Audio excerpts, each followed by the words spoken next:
عام آدمی کی بیشتر زندگی ناک کی سیدھی لائن میں زندگی کی اضافی ہنگامہ خیزیوں، سہولیات یا لغویات کو حاصل کرنے کی استطاعت کی تگ و دو میں ہی گزر جاتی ہیں۔ مجھے ایک عام آدمی بننے کا بڑا شوق تھا، اس کی وجہ میں آپ کو آگے چل کے بتاتا ہوں۔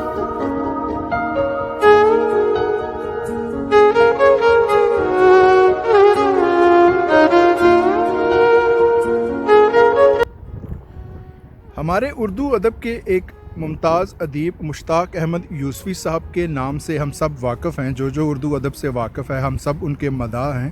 اور ان کی ایک کتاب ہے زرگزشت، جو کہ اردو ادب کا جو شگفتہ ادب ہے اس کی سرہیل کتابوں میں سے ایک کتاب سمجھی جاتی ہے، میری بڑی پسندیدہ کتابوں میں سے ہے۔ اس کتاب کے ایک صفحے پر مشتاق احمد یوسفی صاحب اپنے مخصوص انداز میں بڑے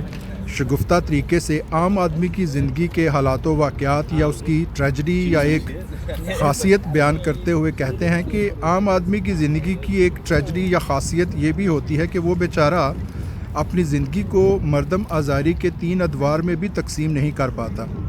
یعنی جوانی میں فضیحت، ادیڑ عمری میں نصیحت اور آخری عمر میں وصیت۔ کہنے کا مطلب یہ کہ جوانی میں اس کا جو جوانی کا دور ہوتا ہے وہ یا تو پڑھائی کی نظر ہو جاتا ہے یا روزگار کی مارا ماری میں گزر جاتا ہے، اس لیے وہ جوانی کی جو نادانیاں اور ہنگامہ خیزیاں ہوتی ہیں اس سے نہ بلد رہتا ہے، اس کو بھی محظوظ نہیں کر پاتا۔ اور پھر ادیڑ عمری کا زمانہ آتا ہے، چونکہ ادیڑ عمری تک بھی وہ ایک عام آدمی ہی ہوتا ہے، اس نے کچھ کر نہیں رکھا ہوتا، زندگی میں کوئی اچیومنٹ نہیں ہوتی، کچھ بنایا نہیں ہوتا، اس لیے وہ دوسروں کو نصیحت بھی نہیں کر سکتا، کیونکہ نصیحت تو صرف اسی کی سنی جاتی ہے جو کہ خاص آدمی ہوتا ہے، جس نے زندگی میں کچھ اچیو کیا ہوتا ہے، کچھ بنا رکھا ہوتا ہے۔ اور پھر زندگی کا آخری دور آتا ہے تو آخری دور تک بھی وہ عام آدمی ہی ہوتا ہے، اس نے کچھ بنایا نہیں ہوتا، تو وہ وصیت کیا کرے گا کہ میری جو پیچھے رہ جانے والی نسل ہے اس کو میں کیا دے کے جاتا ہوں، کیونکہ وہ ایک عام آدمی ہوتا ہے تو وصیت میں بھی وہ کچھ نہیں لکھ سکتا۔ تو وہ کہتے ہیں کہ وہ اپنی زندگی کو 3 ادوار میں تقسیم بھی نہیں کر پاتا، نہ جوانی میں فضیحت، نہ ادیڑ عمری میں نصیحت، اور نہ آخری عمر میں وصیت۔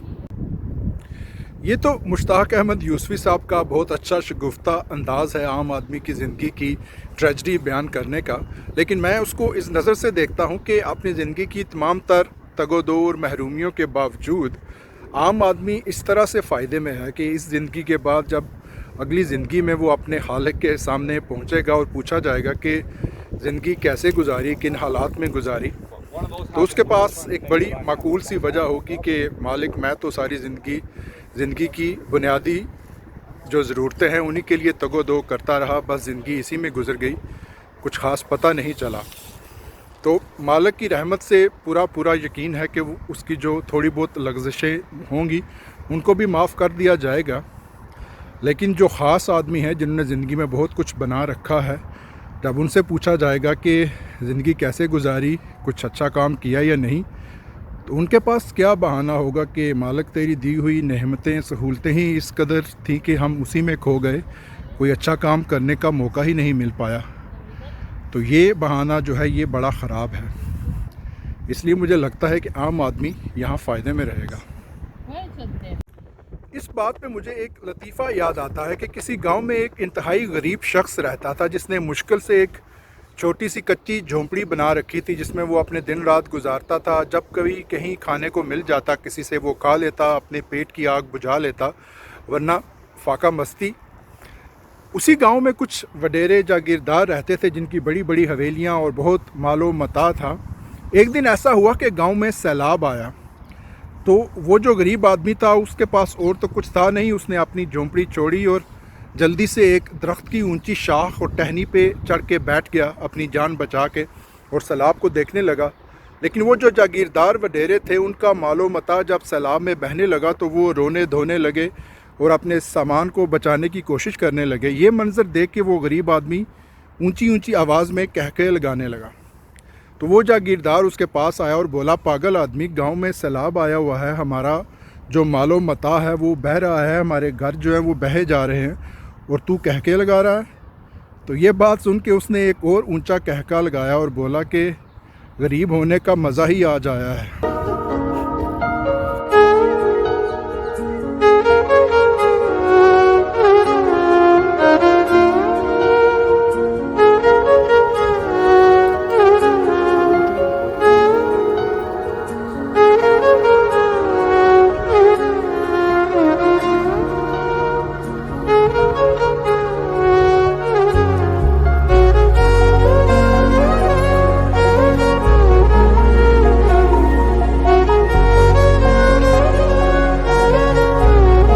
ہمارے ایک بزرگ تھے، وہ اپنے ارد گرد جب آج کل کے نوجوانوں کو موبائل سے ہر وقت سیلفیز اور ویڈیوز بناتے، سوشل میڈیا پہ پوسٹ کرتے، اپنے فرینڈس کے ساتھ شیئر کرتے